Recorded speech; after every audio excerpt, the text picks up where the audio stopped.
ஆபிரகாமில் இருக்கிற வரைக்கும் அவர்கிட்ட முடியல. அவர் கூட வந்து இந்த சேர்த்து விட்டார். ஆப்ரஹாம்னு சேர்த்தாரு. ஏன்னா யாவே அப்படின்னு வர சொன்னால் life came in to his body, dead body. ஆக்சுவலாக அது வந்து டெட் பாடி இது மாதிரி தான், அது ஒன்றுமே இல்லை. But once it entered, Isaac came out. அந்த அம்மா சிரித்த நாள் தான் அந்த பேர் ஐசக்குன்னு பேர் வச்சது. ஏனென்றால் இந்த அம்மா ஒரு வேளைக்கு ஆபிரகாம் தேவனுடைய நண்பன். அப்போ அவன் வந்து தான் பேசாமல் கேட்டிருக்கான், அவர் சொல்கிறதெல்லாம் கேட்டுருக்கிறான். ஆனால் சில பேர் சிரிப்பாங்க. அந்தம்மா சிரித்தாங்க. சிரித்த நாள் தான் அந்த பையன் பேர். இப்போ ஒவ்வொருத்தரையும் ஈசாக்கு அப்படின்னு கூப்பிடும்போது என்ன புன்னகைன்னு அர்த்தம். இப்போ இந்த அம்மாவுக்கு என்ன ஆகும்? ஒரு இடி. அந்த அம்மாவே தன்னை இடிச்சுக்கும். ஸோ எனிவே அது அது அது விட்டுருவோம்மா. ஒப்புரவாக்கிக்கொள்ள அவருக்கு பிரியமாயிற்று. நம்ம முன்னே எப்படி இருந்தோன்னு போட்டுக்குது 21வது வசனம். முன்னே அந்நியராயும் துர்க்கிரியைகளினாலே மனதிலே சத்துருக்களாக இருந்த. இது எல்லாமே ஹார்ட் ரிலேட்டட் மேட்டர். மனதிலே சத்துருக்களாயும் இருந்த உங்களை பரிசுத்தராகவும் குற்றமற்றவர்களாகும். இங்கே குற்றம் சாட்டுறது யார்? மனுஷன் குற்றம் சாட்டுவான், அது வேற. That's not recognisable. பிசாசு குற்றம் சாட்டுவான், தட் இஸ் சீரியஸ். ஏன்னா அவன் இங்கேருந்து தான் எடுப்பான். மூணாவது, தேவனால் வாயிலால் குற்றம் சாட்டப்படும் போது தென் வி பிகம் ப்ராப்ளமேட்டிக். சரி, அவருடைய குற்றமற்றவர்களும் கண்டிக்கப்படாதவர்களும். அப்போ கண்டிக்கப்படாதவர்கள், அதாவது God wants us blameless. Okay. கண்டிக்கப்படாதவர்களும் தமக்கு முன்பாக நிறுத்தும்படியாக அவருடைய மாம்ச சரித்தினாலே அடைந்த மரணத்தினாலே இப்பொழுது ஒப்புருவாங்கினார். ஆதாம் பாவம் செய்த போது அந்த கனெக்ஷன் போயிடுச்சு. தேவன் பூமிக்கு வருவார், ஆதாமோட பேசுவார், எல்லாம் நல்லா தான் போயிட்டு இருந்துச்சு. எத்தனையோ வருஷம் போயிடுச்சோ தெரியாது. திடீர்னு இது கட் ஆகிடுச்சு. இப்போ மனுஷ கோலம் தத்தளிக்குது. அன்லெஸ் அதர்வைஸ் யூ உன்னுடைய கிரியேட்டரோட கனெக்ட் ஆகலைன்னு சொன்னால். இப்போ இன்னொரு வசனத்தை காமிக்கிறேன். யோவான் சுவிசேஷம் 15ஆம் அதிகாரம் 4வது வசனம். என்னில் நிலைத்திருங்கள், நானும் உங்களில் நிலைத்திருப்பேன். கொடியானது திராட்சை செடியில் நிலைத்திராவிட்டால் அது தானாய் கனி கொடுக்க மாட்டாது. அந்த செடியில் இருந்தால் தான் அந்த இதெல்லாம் போய், இப்போ நம்ம பிளட் வெசல்ஸ் மாதிரி தான். நம்ம பிளட் வெசல்ஸ் சரீரத்தில் இருக்குது. அதுங்க சரீரத்தின் ஒவ்வொரு பகுதியும் போகுது, ஹார்ட் பம்ப் பண்ணுது. பம்ப் பண்ணும்போது அந்த சரீரத்தில் ஒவ்வொரு பிளட் கால் வரைக்கும் போகுது. சப்போஸ் காலில் பிளட்டு போகலைன்னா என்ன ஆகும்? கால் செத்துரும். அதே மாதிரி தான் இங்கே இந்த இடத்துல பார்த்தீங்கன்னா, அவர் நடுவில் நாம் நிலைத்திருக்காவிட்டால் நம்மளால் கனி கொடுக்க முடியாது, ஃப்ரூட் பண்ண முடியாது. எந்த ஓட்டத்துக்காக அவர் நம்ம நியமித்திருக்கிறாரோ அதில் செய்ய முடியாது. இது நல்லா புரிஞ்சுக்கோங்க. இங்கே என்ன அவர் சொல்கிறாரு? நானே திராட்சை செடி, நீங்கள் கொடிகள். ஒருவன் என்னிலும் நான் அவனிலும் நிலைத்திருந்தால் அவன் மிகுந்த கனிகளை கொடுப்பான். எத்தனை பேருக்கு கனி கொடுக்கணும்னு ஆசை? கனி கொடுக்கணுன்னா ஃப்ரூட் மார்க்கெட்டில் போய் ஃப்ரூட் வாங்கிட்டு வரதில்லை. ஓகே, இது வந்து fruits come from God. You have to be successfully living pleasing God. அது நல்லா புரிஞ்சுக்கோங்க. என்ன இல்லாமல் உங்களால் ஒன்றும் செய்ய முடியாது. இந்த வார்த்தை ரொம்ப முக்கியமானது. That's the reason we need Jesus. We have to understand this. This is the position, அவருடைய பொசிஷன். அது அறிய வேண்டும், நாம் அண்டர்ஸ்டாண்ட் ஆகும்னு சொல்லிட்டு அவர் விருப்பமாக இருக்கிறார். பிதாவாகிய தேவன் விருப்பமாக இருக்கிறார். இப்போ let's turn Bibles to Colossians 1st chapter. அப்புறம் இப்போ இங்கே போட்டிருக்கோம், மரணத்தினாலே இப்பொழுது ஒப்புரவாகினார். 21வது வசனம். 22வது வசனம். நீங்கள் கேட்ட சுவிசேஷத்தினால் உண்டாகும் நம்பிக்கையை விட்டு அசையாமல் ஸ்திரமாயும் உறுதியாயும் விசுவாசத்திலே நிலைத்திருப்பீர்களானால் அப்படியாகும். இப்போ நல்லா புரிஞ்சுது உங்களுக்கு ரிசல்ட் என்ன வருதுன்னு. நம்பிக்கை விட்டு அசையாமல் சுவிசேஷத்தை கேட்குறோம், அந்த நம்பிக்கையை விட்டு அசையாமல் ஸ்திரமாகும். ஃபர்ம் இன் தட் இது உறுதியாகும். எனக்கு உறுதியாக நான் இதை தான் நம்புகிறேன். அடுத்தது விசுவாசத்தினால், ஃபெய்த்தை கொண்டு, விசுவாசத்தை கொண்டு நிலச்சிருப்பீர்களானால் அப்படி ஆகும். இப்போ நம்மளுக்கு இந்த குவாலிட்டிஸ் வேணும். நம்மளுக்கு ஸ்திரமாக இருக்கணும், அசையாமல் இருக்கணும், ஸ்திரமாக இருக்கும், உறுதியாக இருக்கணும், விசுவாசத்தில் இருக்கணும். அப்போ நிலைச்சிருப்பீங்க. அடுத்தது, அந்த சுவிசேஷம் வானத்தில் கீழ் இருக்கிற சகல சிருஷ்டிகளுக்கும் பிரசங்கிக்கப்பட்டு வருகிறது. வானத்தில் உள்ள சகல சிருஷ்டிகளுக்கும் பிரசங்கிக்கப்பட்டு வருகிறது. என்னது?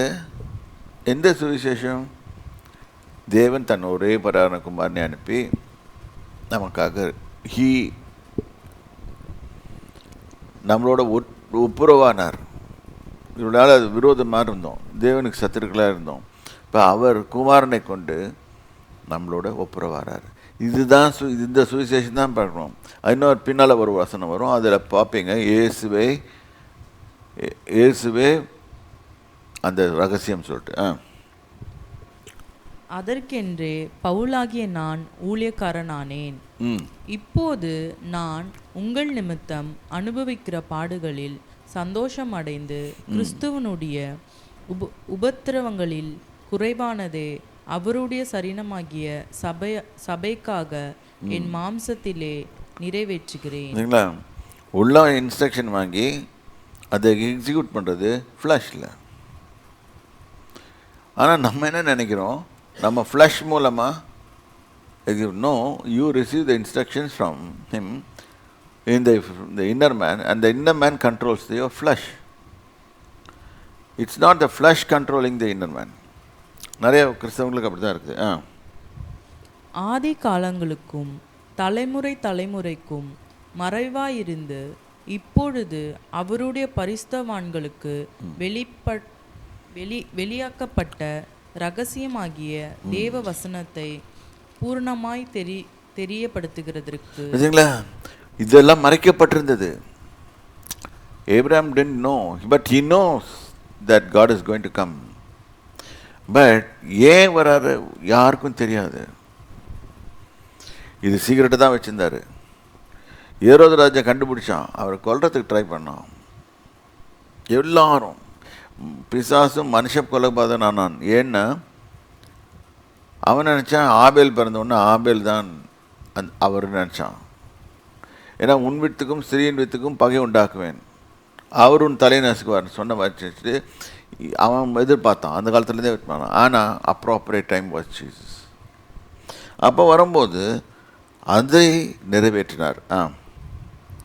உங்கள் பொருட்டு தேவனால் எனக்கு அளிக்கப்பட்ட உத்தியோகத்தின்படியே நான் அந்த சபைக்கு ஊழியக்காரனானேன். சபைன்னு சொன்னால் ஒரு சபை இல்லை. It's a sabha, it means the body of Christ. புறஜாதிக்குள்ளே விளங்கிய இந்த ரகசியத்தில் உள்ள மகிமையின் ஐஸ்வர்யம் என்னதென்று தேவன் தம்முடைய பரிசுத்தவான்களுக்கு தெரியப்படுத்த சித்தமானார். God started revealing everything to his saints, and it was the will of God. அவர் டிசைட் பண்ணிட்டாரு, இனி யாரும் அதை மாற்ற முடியாது. we are in the process of doing the thing. அதுக்கு கர்த்தர் செலக்ட் பண்ணுவார். நம்மளை நாமே பாஸ்டருங்களாம் அழைச்சி கொடுத்தது இது இல்லை. கர்த்தர் ஒன்று அழைக்கணும், அழைச்சி அவர் யூஸ் பண்ணணும். அவர் யூஸ் பண்ணலன்னா நீ ஒரு டம்மி பீஸ் தான். நல்லா யூஸ் பண்ண இந்த ரெஸ்பான்சிபிலிட்டி அவர் நம்ம கொடுத்தாருன்னா நம்மகிட்ட எதிர்பார்ப்பார். நம்மளை நாமே பேர் வச்சுக்கிறது இது கொடுக்குறதில்ல. இப்போ கூட நான் போய் கர்நாடகாவில் நிறைய பாசஸ் அங்கே எனக்கு தெரியும் என்ன நடந்திருக்கும்னு. கம்ப்ளீட்டாக அவங்களுக்கு ட்ரைனிங் கொடுத்துருப்பாங்க, நம்ம ஆட்கள் தான் கொடுத்துருப்பாங்க. ஆனால் நான் என்ன விரும்புகிறேன்னா இங்கே இருக்கிற நம்முடைய மக்களும் போய் ட்ரைனிங் எடுக்கணும்னு. எடுத்துட்டு அவங்கள மாதிரி பட்டம் வாங்கணும். சும்மா ஊழியக்காரன் இப்போ நான் ஆகிட்டேன், இல்லை பாஸ்டர் ஆகிட்டேன் அப்படின்னு சொல்லிட்டு தன்னைத்தானே புகழுகிறவன் உத்தமன் அல்ல. இங்கே நம்ம கிட்ட அப்படி யாரும் இருக்கக்கூடாது. நீங்கள் உங்களை புகழாதீங்க, கர்த்தர் தான் புகழணும். பாருங்க. கிறிஸ்துவானவர் மகிமை நம்பிக்கையாக உங்களுக்குள் இருப்பதே அந்த இந்த ரகசியம். எனக்குள்ள கிறிஸ்து வாசமாக இருக்கிறார். என்னுடைய மகிமை, நான் பிதா மகிமைக்கு, இயேசுவின் மகிமைக்கு ஏற்றவர். இது கம்யூனியன் எடுக்கும் போதும் வரணும். Don't do it ritualistic. God doesn't want ritualistic and ஏனோ தானோ செய்கிறதில்ல. Very serious is whenever we do it, we are doing it very seriously-ன்றதை நினச்சிக்கோங்க. அதனால தான் அடி வாங்கிறது. என்னமோ ஒன்று பண்ணிட்டு போகிறது இல்லை. நீங்கள் பழைய காலத்தில் பார்த்தீங்கன்னா ஆசிரியப்பு கூடாரத்தில் உள்ளே போகும்போது உள்ளே அண்டர் கார்மெண்ட்ஸ் போட்டுட்டு போகணுன்றாரு. நிஜமா படித்து பார்த்தீங்கன்னா இருக்கும். இல்லைன்னு சொன்னால் நீ காலி. அப்போ சர்டன் ரூல்ஸ் were followed. அப்போ protection is required. This flesh is not worthy to face God. அதனால தான் அவர் நம்ம கண்ணு தெரிய மாட்டேன்றாரு. இது worthy ஆச்சுன்னா அவர் ஈஸியாக பார்க்கலாம். தேவனோடு நம்ம ஒப்புரவாகிட்டோன்னா, ஒப்புரவாகி அவர்கிட்டே நடந்ததா அவர் பேசுறதும் கேட்கும், அவரை பார்க்குறதும் முடியும். இது யார் வேணால் கேட்கலாம்.